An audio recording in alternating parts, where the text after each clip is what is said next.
Hello, welcome back. So, if any of my listeners is a programmer or has programmed in any language, um, you would know that fixing one error generally fixes multiple errors simultaneously. So, I remember doing C and MATLAB programming in the early years of my career, and one error in code and system warned me of 21 errors. So, correct the cause, and all the 21 cascades go away. And again, the extent of correction and impact depends upon how coupled or decoupled your coding engine is. So, a single syntax error, like a missing semicolon or an unclosed bracket, it disrupts the parser and causing it to misread every subsequent line. So, that causes the cascade. So, the error is one, but it shows itself on the console window as 21 errors, for example. So it conveys the image of a waterfall or a row of dominoes where one initial push causes a series of inevitable downstream events. Now, to an outside observer, it may look like 21 distinct failures, but to a systems thinker, it is simply a single problem producing multiple downstream echoes. So that's why I took the example of waterfall or dominoes. Now, when a person begins a spiritual journey, healing rarely happens in isolation. As one part of the inner system heals, maybe you are healing fear or trauma or any limiting belief, it creates space for other belief systems to surface. Now, these beliefs were often hidden or maybe protected earlier, but now they come forward because the system is safe enough to address them. And this is very similar to self-organizing system, where change, if it happens in one part, it influences the whole system. Now, from a self-organization perspective, the human mind, body, emotions, and beliefs, they are all an interconnected system. Human psyche does not operate in a straight, linear line. It's a highly interconnected, nonlinear system. Everything is connected. And if there is a shift in one element, it changes the internal balance, it triggers, maybe it might trigger realignment elsewhere. So as one belief heals, related emotions, habits, and any related thought patterns, they will also begin to adjust automatically. And most of the times this happens without any conscious effort, because you have healed that particular belief which is feeding into everything else. So healing spreads through feedback loops, not through force. This process, the healing process, often unfolds in layers.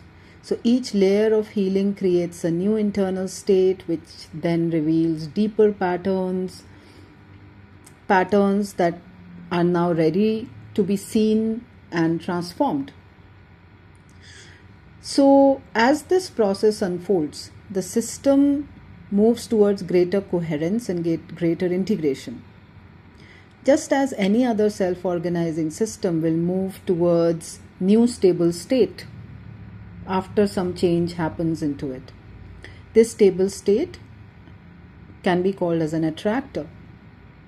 Now, on a spiritual path, this can feel like you are having cycles of some insight that, okay, this belief system needs to change, or I need to let go of something. So you release it and some growth happens. Old beliefs dissolve, new understanding emerges, behavior shifts, and there is a new inner order that happens.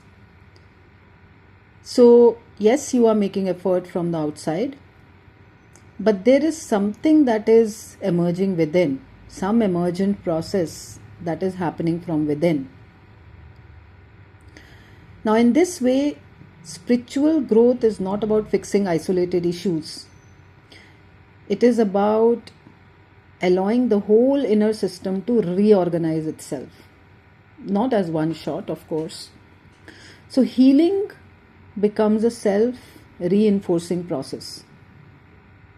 Awareness that yes, something needs to be healed. Self-compassion to allow and accept that block and heal it. Alignment. They act as simple rules. And when all of this happens, the system moves towards wholeness, balance, and a deeper self-understanding. So I could take one example here. Like, let's say someone is having self-worth issues and they want to heal it. They may believe they are not enough, and to protect themselves from the pain of this belief that they are not enough, they build a complex web of secondary behavioral patterns around it. So some patterns could be that maybe they are overworking to prove their worth because they feel they are not enough, or people are making requests to them and they are just saying yes and yes and yes to every request, as in they are not wanting to set boundaries because they want to ensure that people do not leave them.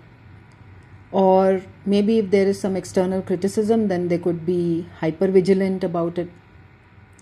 So these are all secondary behavioral patterns coming from self-worth issues.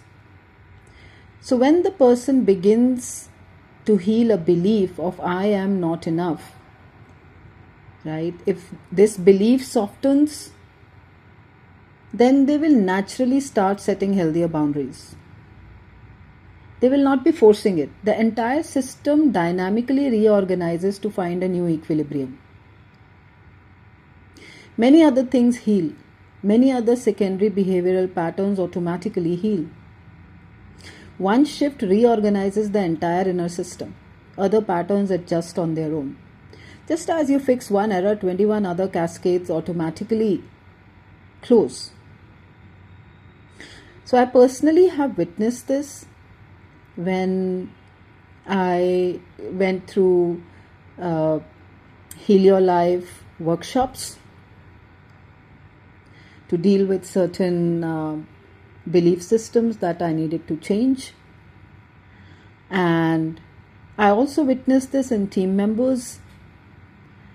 As one heals a particular belief system, a lot of other behavioral patterns change.